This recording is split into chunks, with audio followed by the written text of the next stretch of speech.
So welcome to the Topology and Geometry Survey series for the semester. Mark will be giving the first two talks. He'll be speaking on stable homotopy theory. All right, thanks, Stefan. Yeah, so I wanted to give a kind of description or overview of what the stable homotopy category is and motivate it really from the point of view of somebody who hasn't really had much or any exposure to it. So really a kind of alternative title to this talk is this first of the series of talks is the stable homotopy category is ... and then to give you some answers for it. And stable homotopy category, this is going to be the same thing. It's also going to be AKA the homotopy category of spectra.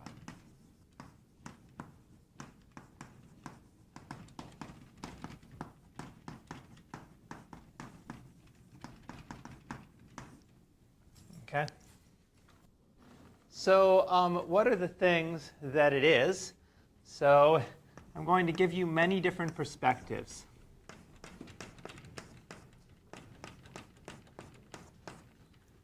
So the first of these is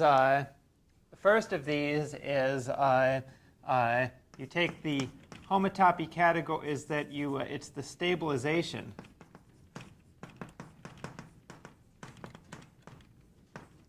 of the homotopy category of pointed topological spaces. So we're going to think of that as the homotopy category of pointed topological spaces where we invert suspension. The second perspective is going to be the category of combology theories. Generalized.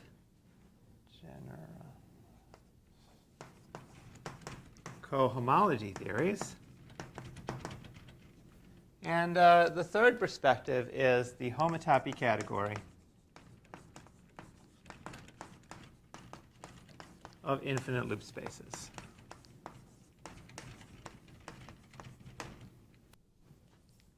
Okay, so I'd like to begin with this first one. But before I do that, about what I even mean by the homotopy category of unbased topological spaces where we don't invert anything. Okay? So a sort of prerequisite is what do I mean by the homotopy category of topological spaces? So by this, I mean this is, for me, going to be the category of topological spaces where I formally invert weak homotopy equivalences. So let me just remind you what's going on here. So what's a weak homotopy equivalence? A map between spaces is a weak homotopy equivalence if the induced map f lower star going from pi n of x little x to pi n y f of x is an isomorphism for all x and x, and n bigger than or equal to 0. And why should you care about these things? So why is this a good notion of equivalence of spaces? So why weak homotopy equivalence? Well, firstly, you have CW approximation that says that for all topological spaces, there exists a CW complex and a weak homotopy equivalence mapping to X. So up to weak homotopy equivalence, every space is a CW complex, and we like CW complexes. Secondly, you have the Whitehead theorem that says that if f is a map from x to y, and say x and y are CW complexes, then this implies that I'll say that F is a homotopy equivalence if and only if F is a weak homotopy equivalence. So from this point of view, if you only deal with CW complexes, then there's no difference between homotopy equivalence and weak homotopy equivalence. And thirdly, I'm going to say that if F is a weak homotopy equivalence, say from x to y, then this implies that the induced map on homology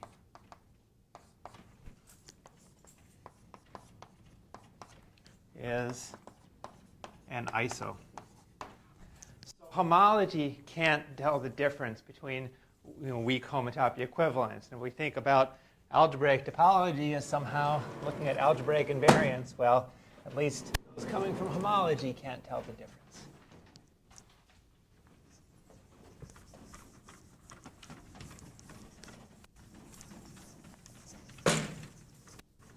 Using 1 and 2,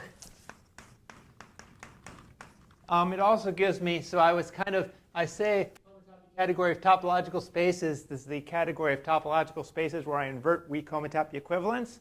That's a rather formal statement that may even have set theoretic difficulties. What do I mean by that?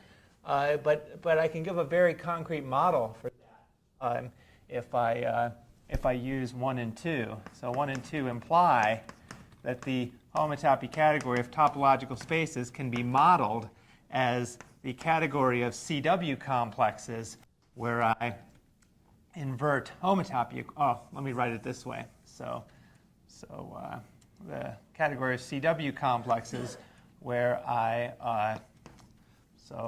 mod out by the equivalence relation of homotopy, i.e., you declare homotopic maps to be equivalent.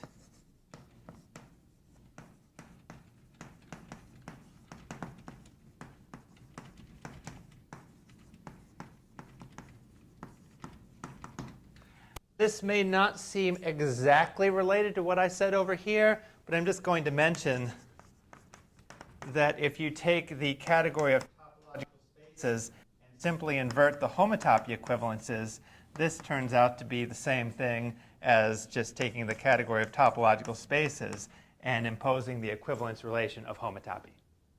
So, okay. So that is homotopy theory of unbased spaces. Any questions about that? Okay, so this is what I mean by the homotopy category of topological spaces. Okay, so now I'd like to go in to this first perspective, and I'd like to talk about pointed topological spaces. This is the category of pointed topological spaces.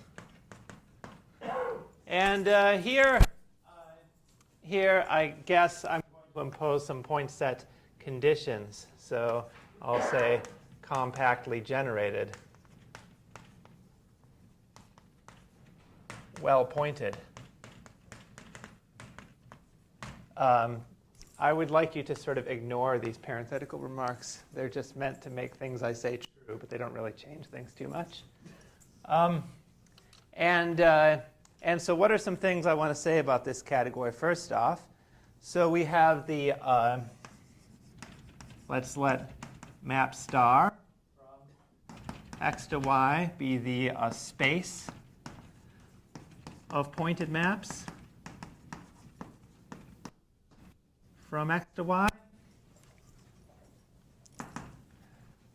And, okay. This is a reasonable thing to study. For instance, pi 0 of this space is the pointed homotopy classes of maps from x to y. So a pointed homotopy between pointed maps. A pointed map sends the base point of one space to the base point of the other space. And a pointed homotopy is just a homotopy where at every stage of the homotopy, it's a pointed map. Anyway, I wanted to sort of, this category of pointed spaces, there's going to be a kind of progression here where we go from the category of, okay, I just want to say, so I just want you to think of the following progression. So you go from sets, say, to pointed sets, to, I don't know, maybe groups, to maybe abelian groups. Okay, a pointed set is like you just have the structure of an identity element, but you don't have any extra structure. And then the group has this structure of multiplication. And in abelian groups, the multiplication is commutative. And so I want us to think about top star as being sort of over here. So it's not a group, but it's like a space with a unit. Okay? And now, with this in mind, I want to remind you of an adjunction. So two adjunctions that we're familiar with is, say, maps from x cross y to z is isomorphic to the maps from x. Say we're dealing with topological spaces, compactly generated maps from y to z. Or say something from abelian groups, hom of a tensor B to C is isomorphic to A hom B C. In my mind, this kind of justifies why tensor product is so important. It's the left adjoint to hom. In that vein, if we play this game for the category of pointed spaces, it leads to a symmetric monoidal structure.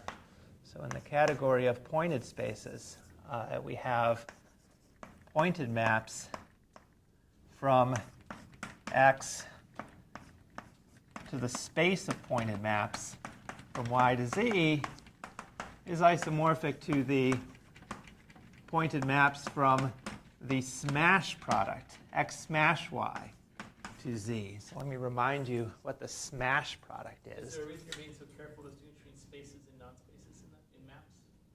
I could put space here. It's also true, with the hypotheses that I stated. So then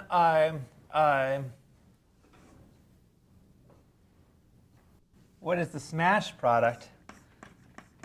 This is X cross Y, where I mod out by the equivalent, where I mod out by the subspace. I send everything, all this to a point. So X cross base point. I'll write star for base point. Union base point cross Y. And the way you should think about this is like you could write an element of X smash Y via, say, a pair, but then you have the it's like the set of these things, but with the condition that X smash base point is equivalent to base point, and base point smash Y is equivalent to base point. So it's kind of like a tensor product, but it only has the rule that X tensor 0 is 0 and 0 tensor Y is 0. Okay? Because that's the only structure that we have.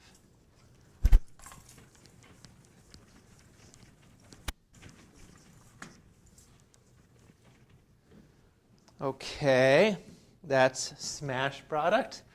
Using smash product, I can define a pair of adjoint functors. Suspension is left adjoint to loops. Functors from pointed topological spaces to itself.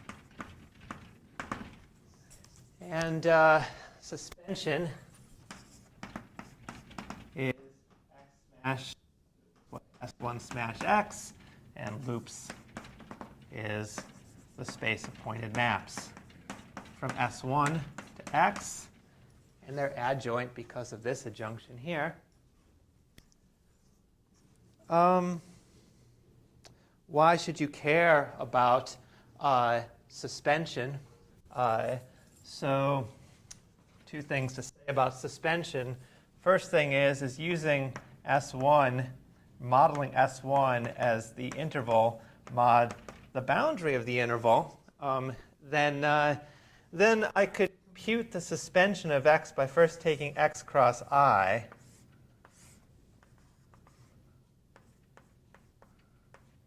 Say if this is x. And then what I can do is I can identify, so I need to identify the endpoints together because I'm quotienting that. But then I also need to identify the base point in x across the entire interval. So there's like a whole line here. That's like the base point of x across I. And all the purple stuff gets identified to a point. And probably the best way of thinking about that is to draw this picture. So it's like what you'd normally think of as this is the reduced suspension. So it's the suspension of x. It's suspended. But here I have an interval that connects the top and the bottom points. So this is a copy of base point cross I. And I'm collapsing that interval to a point. Oftentimes, this might not even change, this collapsing might not even change the homeomorphism type of the space. And for well-pointed, it definitely doesn't change the homotopy type.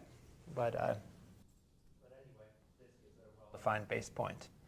This picture also illustrates something, which is that the suspension of Sn is Sn plus 1. So the suspension takes you between the spheres. This is another reason why it's interesting.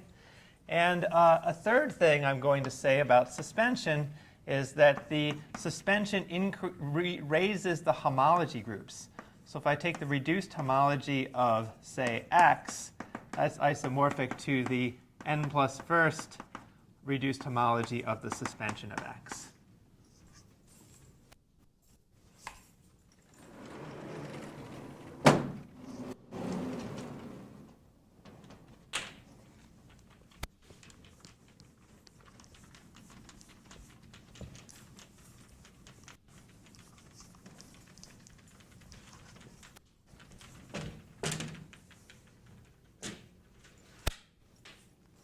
Okay. Right. So now what I want to do is,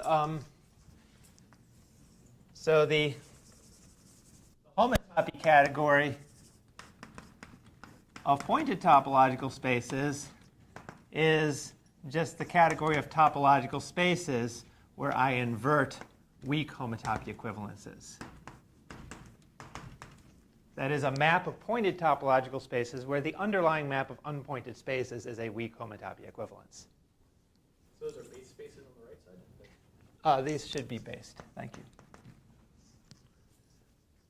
OK, so now I want to think about, so why invert suspension? Why would you want to do such a thing? Okay, so one motivation might be that homology itself can't tell the difference between x and its suspension if you shift the indexing. Okay, so from the point of view of homology, if you think of that as an invariant of topology of say, if you think about reduced homology as an invariant of pointed topological spaces, so it lands in graded abelian groups, then in fact this factors through. So first off, reduced homology can't tell the difference between weak homotopy equivalences, so it descends to the homotopy category of pointed topological spaces, and then, in fact, it can't tell the difference between suspensions of spaces as long as you shift the indexing, so it would factor through this. So that might be one reason to think about this category, is it's somehow a simpler category than the homotopy category, and homology can't tell the difference. Okay? Let's see here. Another motivation as stable homotopy groups.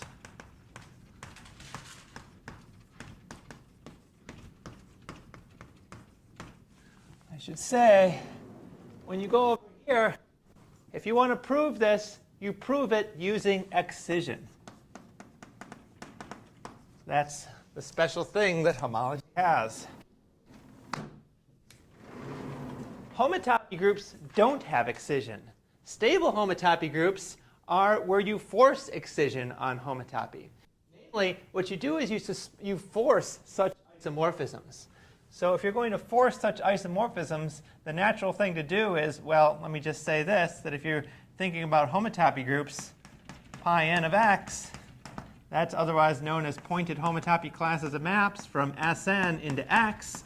And then you can apply the suspension functor. This will give you Sn plus 1 to suspension x. And that's pi n plus 1 of suspension x. So I have maps from pi n of x to pi n plus 1 of suspension x. And I want to force these maps to be isomorphisms. So I can do that by taking a colimit. So the stable homotopy group pi n s of x is defined to be the colimit over I of pi n plus I of sigma I x. And note, it turns out that in fact merely doing this, merely enforcing this suspension isomorphism, in fact makes homotopy groups excisive.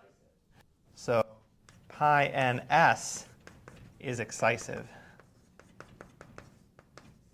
In what sense? In the following sense.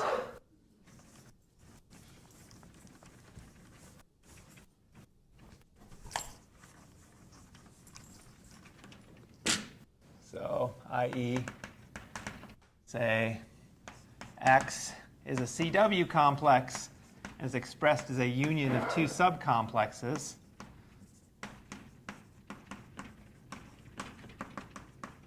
Then there is a Meyer-Vietoris sequence that goes from pi n of A intersect B. So these are pointed subcomplexes in the sense that the base point is contained in each of A and B. Then pi n of the intersection goes to pi n A plus pi n of B. Yes, I do. Goes to pi n s x, pi n minus 1 stable A intersect B, etc. Okay. And I also want to, okay, just leave that as that. Right.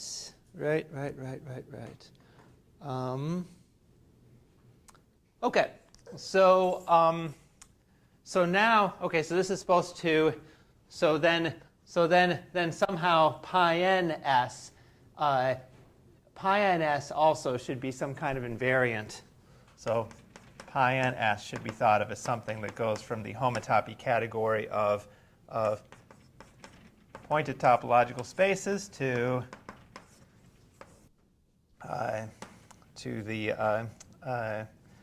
graded abelian groups.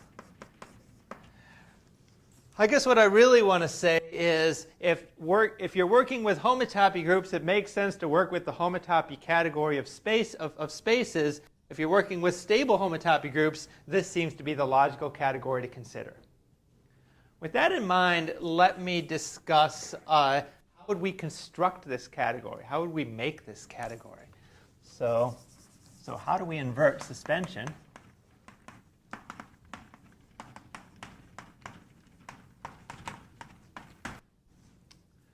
I guess what we need to do is we have to formally introduce, like how do you invert an element of a ring or something? It's like you formally introduce fractions, okay? So I guess we have to formally introduce objects.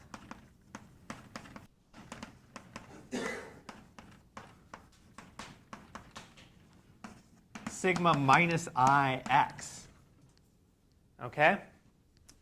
And then how should we define the maps between these objects? Well, what we should do is our first guess is that we should define something like the maps in this category, in this homotopy category of pointed spaces where you invert suspension, is maybe we should do this from sigma minus I x to sigma minus j y. Maybe what I should do is I should take the colimit of, say, over n of sigma n minus I x sigma n minus j y. What this has the effect of doing is it's saying, okay, well, just like with fractions, you multiply both sides by some number until they're equal. Here I'm like hitting both sides with suspension and equating them. Okay? So this seems like a good guess. Unfortunately, it is wrong because it neglects a very subtle point.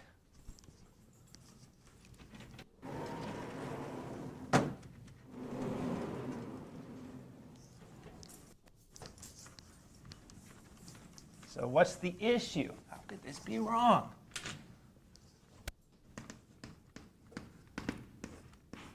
The issue is the following. Let's suppose that X is like, I don't know, maybe it's an infinite CW complex or something. And it's some union of finite CW complexes, say, or I don't know, some union of subcomplexes. I don't really care. Then it's like, okay, so writing down a map from X to Y, that's determined by the map restricted to these guys, this system of restrictions. So it's like you have, the map is determined by its restrictions. But now I'm saying a map between these two guys might not be defined until after I suspend it a bunch of times, right? So in the stably, it's like I'd like to say a map from sigma, I don't know, minus, my indexing might have gotten a little bad here. Let me call this k. And so I'm going to say that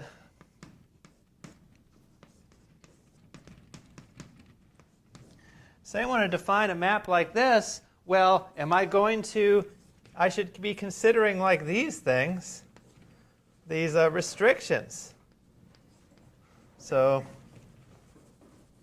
but then I'm going to have different suspensions, n sub k, for these different guys. K minus I to, going from, F restricted to these guys, going from sigma n minus I nk minus I xk going to y. Oh, sorry, sigma nk minus j y. The point is that having a map in this category is like eventually having a map after you have a bunch of suspensions. But then if something is an infinite union, I might have to take a different number of suspensions for each thing. So maybe I have to take 5 suspensions to map the 3 skeleton in, but then 7 suspensions to map the 4 skeleton in, maybe 23 suspensions to map the 5 skeleton in, etc. And that might be an unbounded sequence, so it can't globally be handled by one n. Do you guys get that subtle issue? You say no, Daniel. Okay. Sorry to call you out on tape. But I'm glad you did. Okay, let me try to explain it again. So let me. This is good. That means this subtle point. I feel like I didn't get the subtle point until like, I don't know, a couple years ago. I don't know. Anyway, the idea is that say my x is a union to these things, and I want to write this, right? So maybe I have like maybe I would have like a this is sort of too cumbersome notation. Let me simply call this fk. So it's like maybe I have like an f1 that goes from sigma. I don't know. Let's say it's defined by, let's just.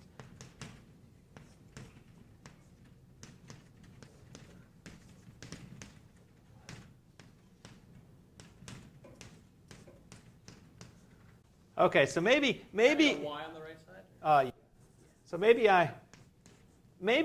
sorry, and I don't want that, I just want y, period. So like maybe if I just restrict the map to the one skeleton, I only need 5 suspensions before the map exists in the colimit, right? Having a map in the colimit means you eventually have a map for large n, right? So maybe I only need 5 suspensions to have the restriction to the map to the one skeleton exist. But maybe for the restriction to the map to the 2 skeleton, I need like 7 suspensions. And maybe for the restriction to the map to the 3 skeleton, I need like 15 suspensions.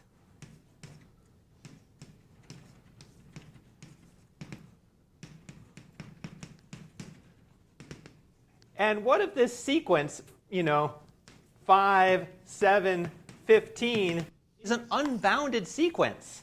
Then I would like to globally define the map as a map from a sigma question mark minus I of x to sigma question mark minus j of y. But what should I make question mark? So that's the issue, is that you can't, because you would normally take it to be the biggest of all these numbers, but you can't take a biggest because it's unbounded. Okay? So this leads to an inconsistency. And so instead, you have to do something more subtle. So what's the right thing to do?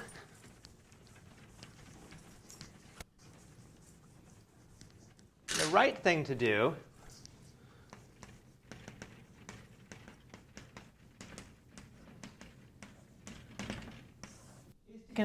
is to consider CW spectra. Okay?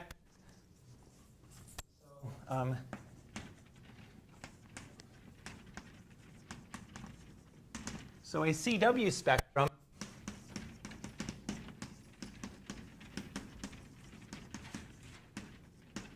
is a sequence of pointed CW complexes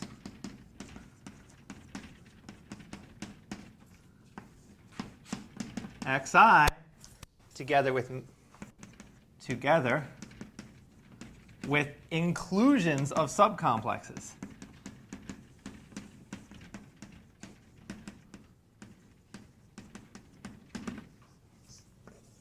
Suspension xi. So when you take a pointed CW complex and suspend it, it has the same cells but all in one dimension higher. And then you have an inclusion of CW complexes from here into xi plus 1. So is I range over the natural numbers or the integers? I ranges over the natural numbers.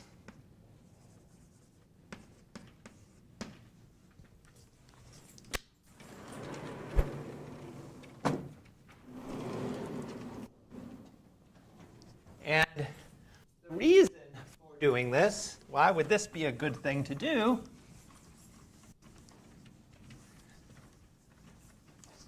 is what you think of then is sorry, I had a really what I thought was a pretty awesome way of saying this, and now I forgot exactly what I was going to say.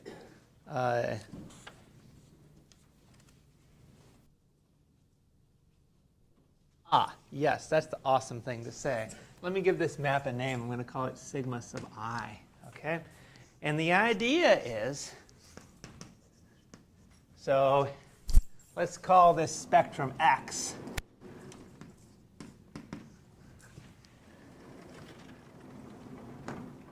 the idea is that X is the union of sigma minus I of these xi's.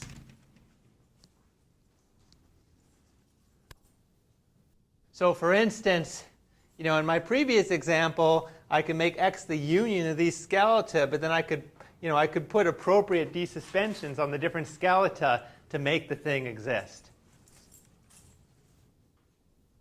So if I want to just model sigma minus I of X, I should model that via the spectrum. Well, so let me first just say that, so with this in mind, I've got the homotopy category of pointed topological spaces, and now this is supposed to map into some homotopy category of CW spectra. I will explain what I mean by that in a moment. This is supposed to be our model for the homotopy category of pointed topological spaces where I invert suspension.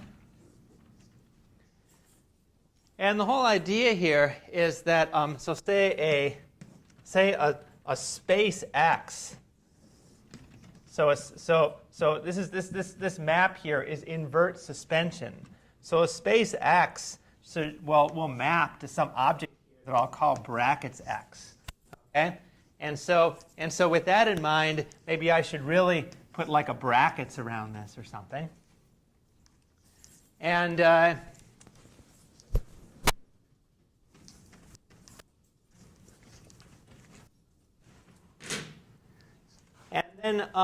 then if I want to model brackets X as a CW spectrum, brackets X will be the CW spectrum given by the sequence X, suspension X, sigma squared X, etc.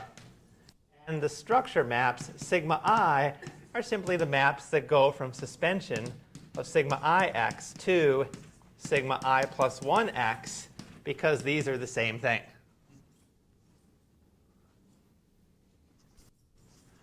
Or maybe I want to model sigma minus IX. Well, here I then don't start getting stuff until I get to the ith space, because the ith space is modeling what I'm applying sigma minus I to.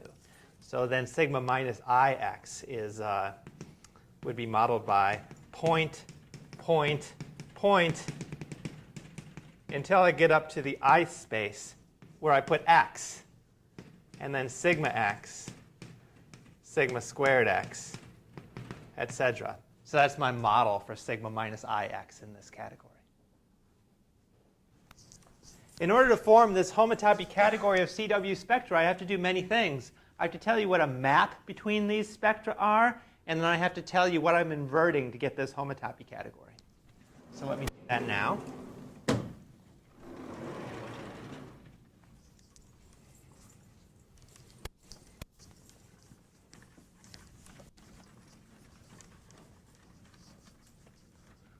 So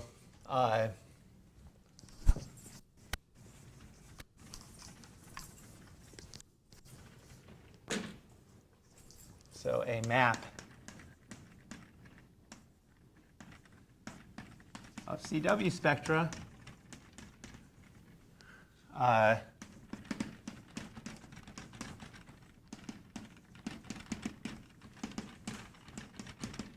is simply a sequence of maps.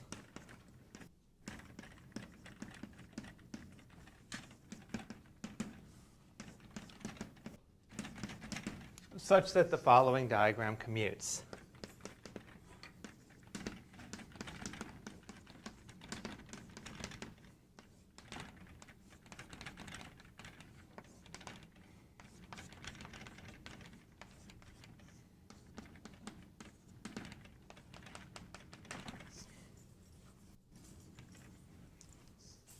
Okay. Now I have to tell you what I want to invert to make the stable homotopy category. So to do that, I need to define homotopy groups of spectra. So definition, X equals a CW spectrum. then I'm going to define pi n of x to be the colimit of pi n plus I of xi. The maps in the colimit are induced by the inclusions sigma xi to I plus 1. And the definition of the homotopy groups of a spectrum, and a map of spectra is a stable equivalence. Say the map is a map from x to y if the induced map on homotopy groups is an isomorphism. Now I should mention one thing I forgot to mention. These homotopy groups are defined for all n in Z. So if n is negative, just make I large enough so that these start to be defined.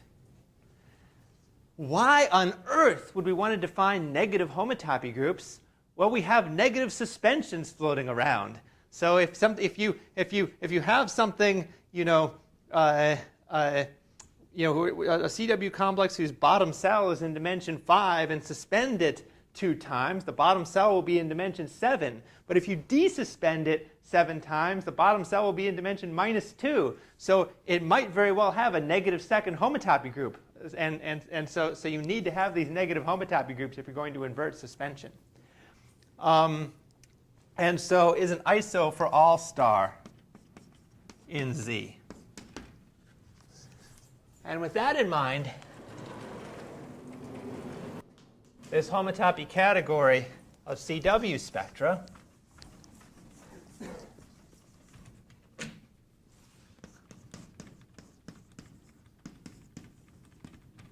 maybe I'll just call it CW spectra, is defined to be the category of CW spectra where I simply invert stable equivalences.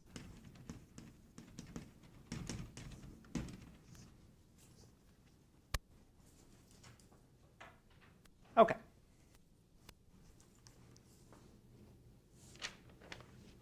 So that's the first discussion. So maybe I'll have time to start into the second one. Any questions before I launch into the second one? Like, aren't there like weird points of topological issues with inverting stable equivalences there? Same way with like don't you have to have some kind of concrete model to say what the objects are there? Like By you mean like stable equivalences. you're worried about set theoretic issues. Yeah. Yes. Like, So you could worry about set theoretic issues. I also have a question. Why we put here CW spectrum? Can we put like topological here, just a sequence of topological spaces? And You want a sequence of pointed topological spaces as opposed to a CW spectrum. yeah. The reason I have CW spectra here is I haven't defined spectra yet. It hasn't logically flowed from my my exposition yet. I know. I grant you that there is a way to fix this, Andy. I'm not going to tell you what it is. It's too technical. It's going to distract you.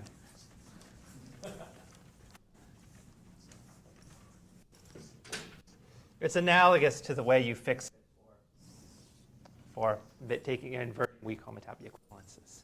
But I won't say anything more. I will say one thing, though, 2 things to note.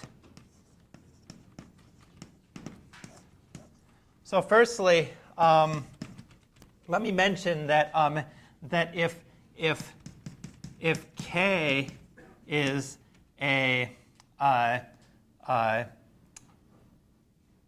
let me say if K is a finite CW complex,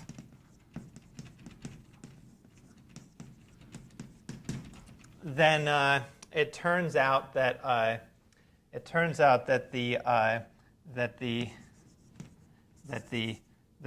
so I'm going to write this for maps in this homotopy category of CW spectra. Then the maps. So remember we had this functor from the homotopy category of pointed topological spaces. This functor will soon be called the suspension spectrum functor. Okay. So this spectrum, oh, did I erase it already? This spectrum, you have x, sigma squared x. It's sometimes called the suspension spectrum. So x, remember this spectrum.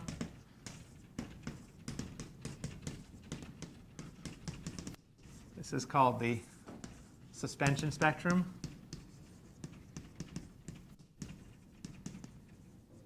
And sometimes it's typically denoted sigma infinity of x.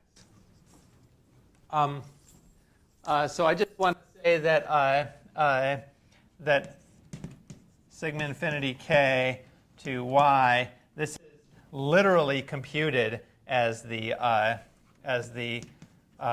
colim of the pointed homotopy classes of maps from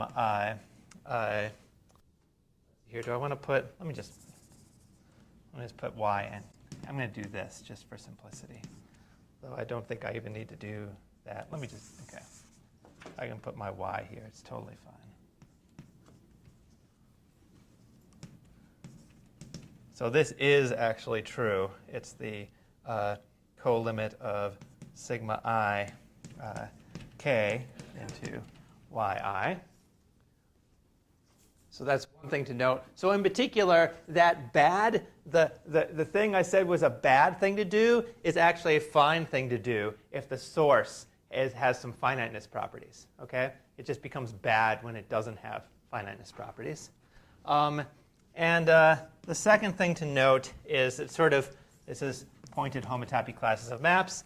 The second thing to note is using this, I can then discover that that the homotopy groups of a spectrum Y are just the maps in this homotopy category of spectra from the suspension spectrum of Sn into Y.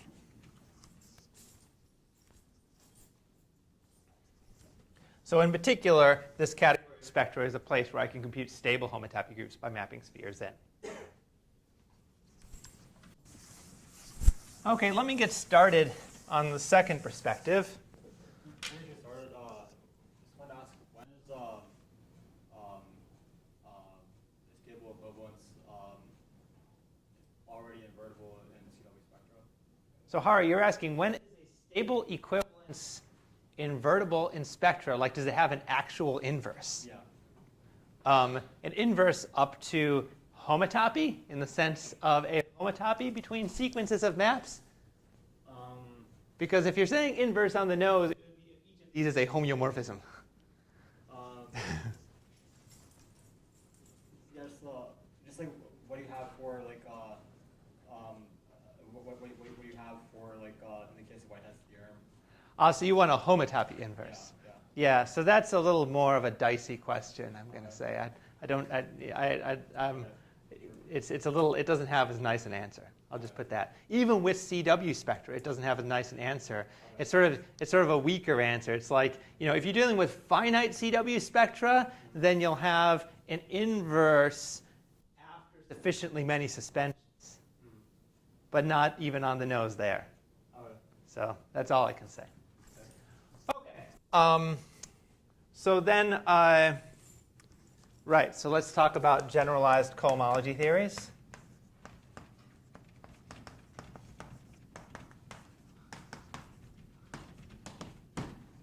Do I want to?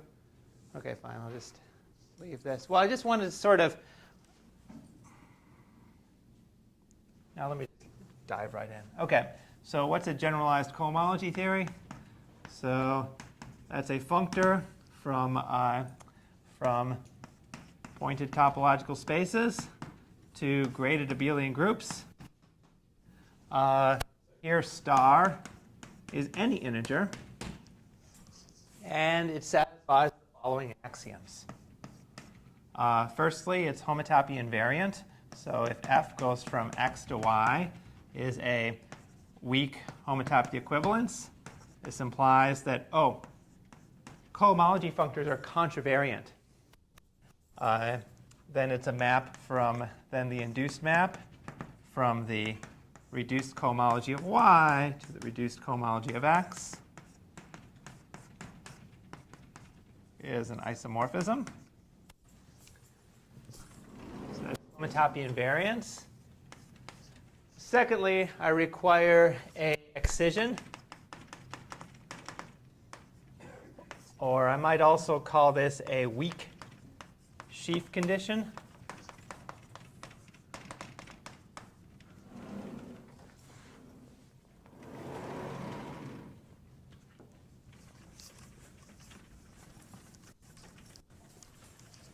So I can express that as if I take the say En of, say, X is A union B, where X is CW, and these are subcomplexes, then En of X goes to En of A cross En of B, goes to En of A intersect B, and the requirement is that this is exact. I don't have zeros on either end. It's exact at this stage. Okay? So I say it's like a sheaf condition because I'm saying you've got two cohomology classes. You've got two cohomology classes here, and they agree on the overlap. Then there exists a global cohomology class, but it may not be unique. Okay? Condition is a kind of a finiteness condition. So this is called the wedge axiom. Reminder, if you have pointed topological spaces, the wedge is the union where you identify the base point of each. The wedge axiom, there's a natural map from the cohomology of a wedge. Say it's an arbitrary wedge. The indexing set could be arbitrary, an arbitrary set to the product. And this map is supposed to be an isomorphism. And finally, the suspension axiom. I have the structure of some natural isomorphisms sigma I that go from the ith cohomology of X to the EI plus first cohomology of the suspension of X. Okay, let me make some notes about this. Maybe I'll do that over here.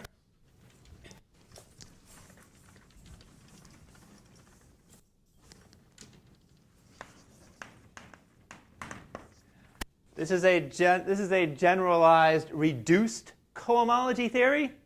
And so unreduced cohomology is you get that for free because the unreduced cohomology of say if X is an unbased space, you simply define the unreduced cohomology of X to be the reduced cohomology of X with a disjoint base point. You also get relative cohomology. Say if X is a CW complex, A is a subcomplex, then the relative cohomology is the reduced cohomology of the quotient, where you take the base point to be the identification point.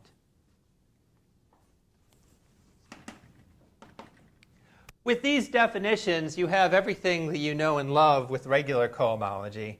You have long exact sequence of a pair, Meyer-Vietoris sequence, etc. And the boundary homomorphisms in these long exact sequences actually come from these suspension isomorphisms. These are the things that connect the cohomology in different gradations that turn out to imply the existence of these boundary homomorphisms.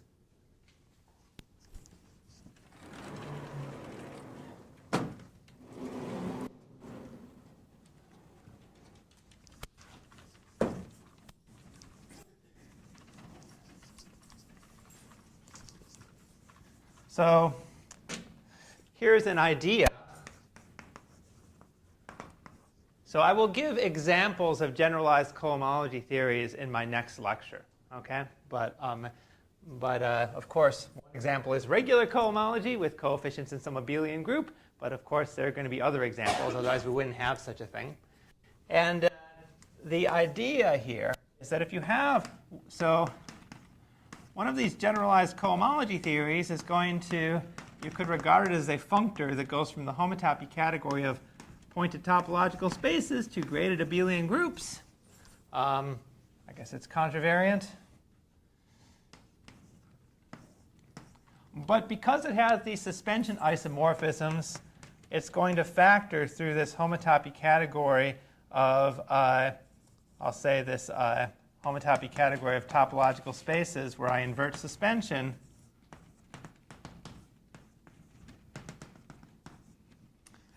And the idea is that maybe cohomology is representable. Is a representable functor in this category. It could possibly be representable in this category because it has to be a category where you invert suspension by merit of the suspension isomorphisms. Why might you have such a thought? Well, because Brown proved that axioms 1 through 3 I listed above imply representability of a functor. So Brown representability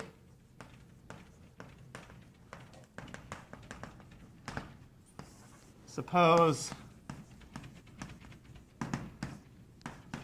say, f is a functor from, say, pointed topological spaces to pointed sets satisfying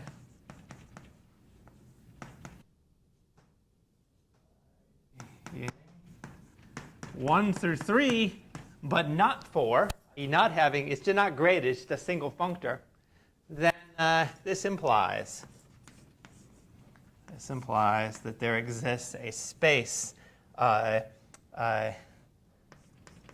underline such that the natural isomorphism fx is isomorphic to pointed homotopy classes of maps from X into this space.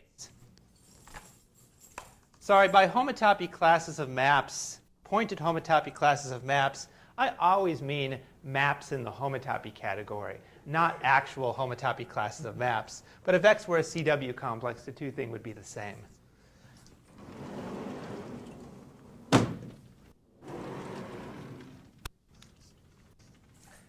So now what happens when we add in this fourth axiom?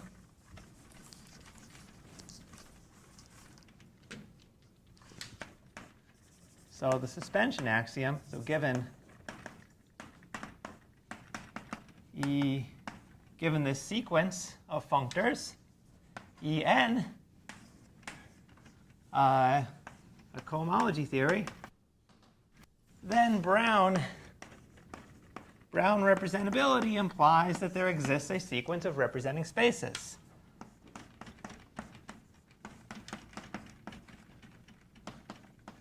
And maps natural isomorphism.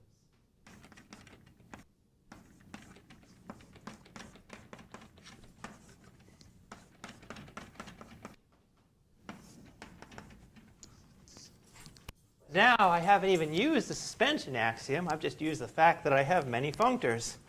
Now let me ask myself what the suspension axiom buys me. Suspension axiom is a natural transformation from here to here. This is homotopy classes of maps from X into En. This is pointed homotopy classes of maps from suspension X into En plus 1.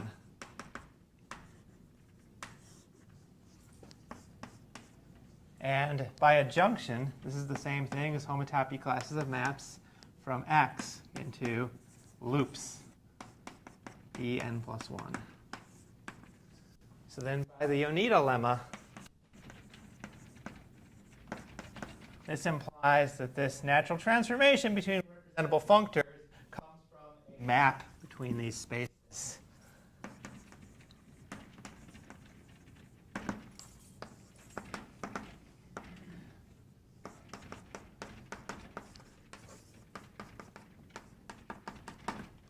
And because it actually is an isomorphism, this map has to be a weak homotopy equivalence. Okay. What does square brackets mean? Here? Yeah. They mean maps in the homotopy category of pointed topological spaces. Okay. So like, are those homotopy classes of maps? They are not, unless X is a CW complex. Well, what are they? They're maps in this category that I've abstractly defined. Okay. So if you like, you take X and find a CW complex that's weakly homotopy equivalent to it, and compute actual homotopy classes of maps out of that into this. All right. Okay, I am out of time, so let me just say, note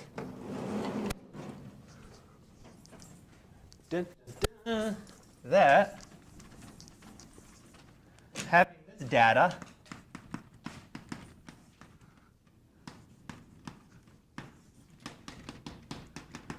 the structure of having these maps is the same thing as having the structure of their adjoints.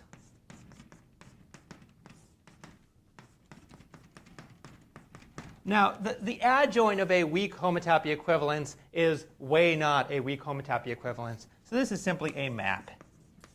Okay?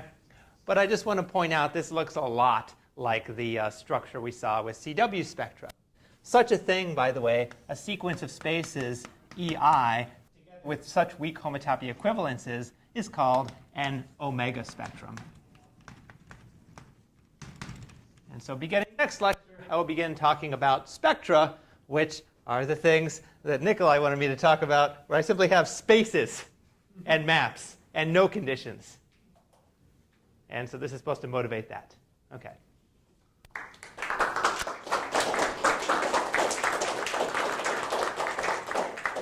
there any questions, comments?